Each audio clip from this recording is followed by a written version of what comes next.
Binigyan ako ng tip ni client kahit nagkasala ako dahil sobrang ganda daw ng gawa ko. Huy! For today's video, another soft gel nail extensions na naman ang gagawin natin. At ayan, napaka-perfect ng fitting. So, magkakabit na ako ng soft gel tip sa kanya.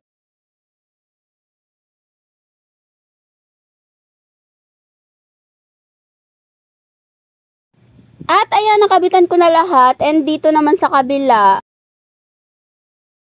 etong client ko pala today guys ay anak ng vocalist na client ko kahapon. O diba? Huwag kayo papayag na nanay nyo lang ang magpapa-extensions. Dapat kayong mga anak din. Huy! At eto po yung sinasabi kong nagkasala ako kasi kinagat siya ng aso ko. Ay, nipper ko. Yes, nasugatan ko si client nang hindi sinasadya. And siya pa talaga yung first time na nasugatan. Kaya panay sorry talaga ang person. Buti na lang talaga sobrang bait nito. Wala daw naman kaso sa kanya. Apaka-understanding. Syempre, wala din namang nail tech na perfect, no? Kahit sobrang tagal na sa industriya, nagkakamali din. Pero ang importante, natututo tayo sa pagkakamali natin. Kaya doble ingat na talaga ako next time. So, after ng pagkadami-daming process, pinatungan ko lang ng building gel lahat ng kuko niya.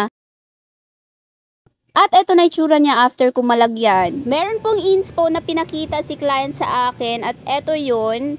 Ayan yung ipapagawa niya. Huy! Ang ganda naman ng napili niya. So, ayan, nagsisimula na ako sa pagde-design. Tapos, nagpalagay lang pala si client ng gold na kineme dito. Sobrang nagustuhan ni client. Sabi niya, ang ganda daw. And after ko malagyan ng top coat, eto na agad yung final result. Pero sa sobrang excitement, nakalimutan ko dyan sa video maglagay ng cuticle oil. Pero nalagyan ko naman din after ng video. At ang singil ko dito sa kanya guys is 499 pesos lang. Pero binigyan niya ako ng 550. Huy! Sobrang sarap sa feeling na magugustuhan nila yung gawa mo. Kaya thank you talaga sa lahat ng mga nagtiwala sa akin. Hayaan nyo, mas pagbubutihin ko pa next time. And that's all for today. Thank you for watching.